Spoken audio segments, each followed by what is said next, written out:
Catch பிடிச்சா okay super கேட்ச்னு சொல்லுவாங்க, கேட்சை விட்டா ட்ரோல் பண்ணி நிறைய மீம்ஸ் போடுவாங்க. ஸோ அந்த மாதிரி ஆல் இன் ஆல் ஸ்போர்ட்ஸ் நேயர்களே, இப்போ நீங்க பார்க்க போற செக்மெண்ட்ஸ் மீம் செக்மெண்ட். ஆனா இப்படி ஒரு இன்ட்ரோவன் எதிர்பார்க்கல. அவ்வளவுதான். அப்படி இது மறந்துட்டீங்க பாருங்க. With me Nitish and Vijay Shetty.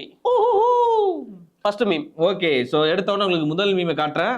எடுத்தவொடனே யார் வர பார்த்தீங்கன்னா ஃபேவரட் பிளேயரோட meme. Hattrick 6 by Moeen Ali 18th over. உடனே நம்ம லியோல இருக்கும்ல 10th ஓவர்ல ஸ்பின்னராடா நியாயமா அப்படின்ற மாதிரி.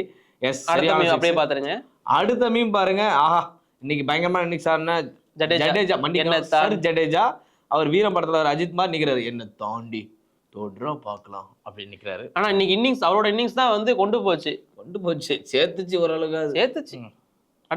அடுத்து ரச்சின் ரவிதா இன் IPL 2024 first 2 innings 85, strike rate 237. தலைவர்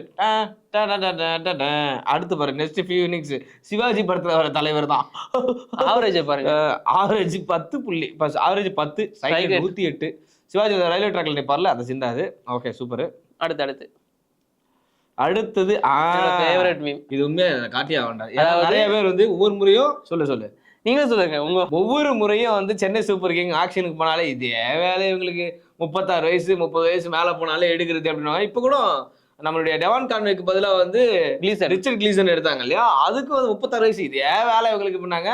இன்னைக்கு தெரியுதா உங்களுக்கு? இந்த மீம் பார்த்தா தெரியுதா? இனிமே யங்ஸ்டர்ஸ் எடுன்னு வேணும்னு கேப்ப. ரச்சின் ரவீந்திரா முட்டை ரிஸ்வி எதுக்கு இம்பாக்ட் பிளேயரா உள்ள வந்தாருன்னு தெரியும். ஆமா, நான் போன வீடியோல ரிஸ்வியை பத்தி பேசவே இல்லை, வருத்தப்பட்டேன் நானு. அதான் பேசாதீங்க ஆடிட்டு இருக்காரு. நீங்க பேசுறீங்க கொடுமையிலும் கொடுமை. அதுக்குதான் அந்த மீம். இனிமே யங்ஸ்டர்ஸ் ரிஸ்வியை ஒன் இருக்கலாம். நான் நல்லா பாருங்க. சரி டிராப்பே பண்ணலாம்னு வச்சிட்டு இருக்க அவரெல்லாம். அடுத்த மீம். ஓகே, கமெண்ட்ரி கலாய்க்கிற மீம். ஆமா, உங்களுக்கு தெரியும் கமெண்ட்ரியில ஆர்ஜே பாலாஜி பத்ரிநாத் இப்படி நிறைய பேர் வந்து நிறைய விஷயங்கள் பேசிட்டு இருப்பாங்க. அதுக்கான மீம் தான் அது. எல்லாருக்கும் என்னன்னா, அதாவது பத்ரி சொல்லியிருக்காரு கிரீஸ்ல வந்து ஜடேஜா ரஹானே எல்லாம் ஸ்பின்னர் சூப்பரா ஆடுவாங்க அப்படிங்கிற மாதிரிலாம். ஆனா அவங்க ஸ்பின்னுக்கு வீக்ன்றது தான் உண்மையான தகவல். 110 ஸ்ட்ரைக் ரேட்ல தான் ஆடி இருக்காங்க கடைசி ஒரு சில சீசனா. இது தெரியாம ஏதோ பேசிட்டு இருக்காரு நம்மளுடைய பத்ரினா. விட்டுருனா அப்படின்னு கேட்டிருக்காங்க.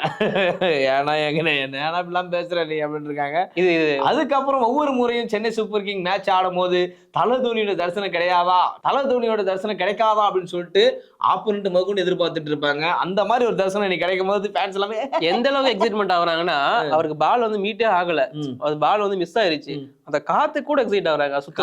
அவ்வளவுதான் தலை அப்படிங்கிறாங்க உடனே. ஆனா உண்மையான விஷயம், காத்துலாம் வரல, பந்து பறந்துகிட்டு இருக்கு. 9 பால்ல 28 இன்னைக்கு. எனக்கு இப்போ வரைக்கும் அந்த ஷாட் தானே.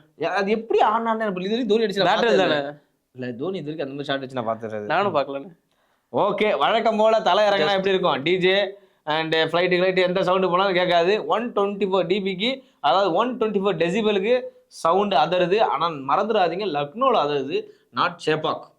எந்த கிரவுண்டுக்கு போனாலும் அங்க ராஜா தலை தோனி தான். IPL ராஜா அப்படின்றது சும்மாவா? லக்னோ அது பாக்கிறதுக்கு பாருங்க ஃபுல்லா எல்லோவா கிடக்கு. இனிமேல் நான் உங்களை சார் ஜடேஜான்னு மரியாதையாவே கூப்பிடுறேன். நல்ல மீம்ல இது.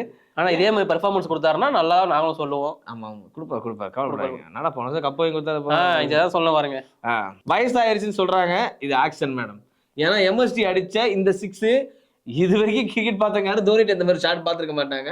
மேபி யங் ஏஜ்ல வந்து அவர் ஸ்வீப் ஷாட் ட்ரை, அதாவது அவரால் ஸ்ட்ரெயிட்லயும் ஆட முடியும், பால இழுத்த இந்த பக்கமும் அடிக்க முடியும், ஆஃப் சைடும் அடிச்சு விட முடியும். இப்ப பின்னாடியும் வர்றாருன்னு மன்னிக்கணும். அவர் யங் ஏஜ்ல வந்து அவர் ரிவர்ஸ் ஸ்வீப் ட்ரை பண்ணிருப்பாரு, அதெல்லாம் நம்ம நிறைய பார்த்திருப்போம்.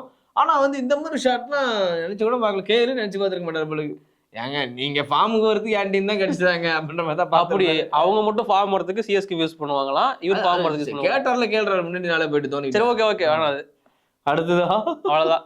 நீங்க ஃபுல்லா தோனியை பத்தி தான் மீம். தலைய பாடுறா மச்சான், மேட்ச் தலைய பாடுறா மச்சான், ஸ்கோர் கம்மி தலைய பாடுறா மச்சான், நம்ம டிக்கெட் எடுத்து தலைய பாடுறா அப்படின்னு சொல்லிக்கிட்டே இதை மாதிரி. நாம எப்ப பார்க்க போறோம் தோனி நேர்ல? நம்ம நேர்லையா? இப்பதான் அப்பாயின்மெண்ட் கேட்டிருக்கேன். I would like to இல்ல எனக்கு அவெல்லாம் வேணாம், மேட்ச் டிக்கெட் வாங்கி கூட்டு போங்க. ஒரு மெமிக்ரி பண்ண மாட்டாங்க. Match ticket okay, next match LSC match ஒரு எட்டு போறடா. ஆமாடா, வெளிய டிக்கெட் கூட்டு வந்துறீங்களா? ஷார்ப்பா இருக்கானே. Okay next.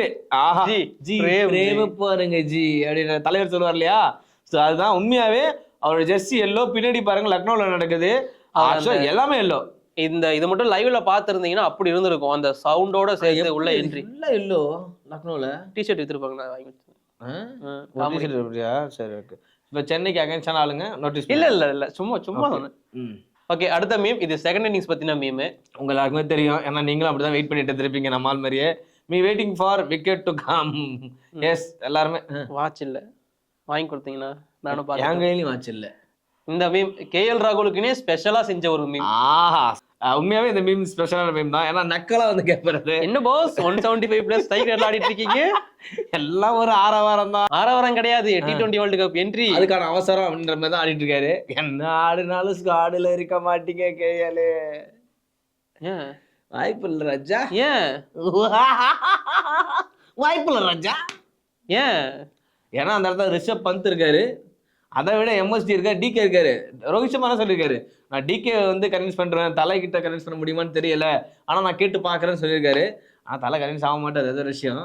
டிகே உள்ள வந்தாட்டா செம்மையா இருக்கும்ல, சிரிக்கலாம், பறக்கலாம், இறக்கைகள் முளைக்கவே அப்படின்ட்டு. கமெண்ட்ரிக்கு ஆள் இல்ல. கமெண்ட்ரி பரவாயில்ல, அதான் இருக்காரு பத்ரிநாத், சம்மந்தமே எல்லாம் பேசுறதுக்கு. அவரை எங்க இறக்கி விட்டுருவோம். முடிச்சிடலாமா? முடிச்சிடலாம். நல்ல வேலை நீங்க ஆர்சிபி கலாய்க்கல, அப்படியே போயிடும். ஆர்சிபி கலாய்க்கலையா? அடுத்த மேட்ச் யாரு கூட தெரியுமல்ல? யார் கூட? கேகேஆர் கொல்கத்தா கூட. அதுக்கடுத்து யார் கூட தெரியுமா? அவ்வளவுதான், 300 கன்ஃபார்ம், SRH கூட. பாய்.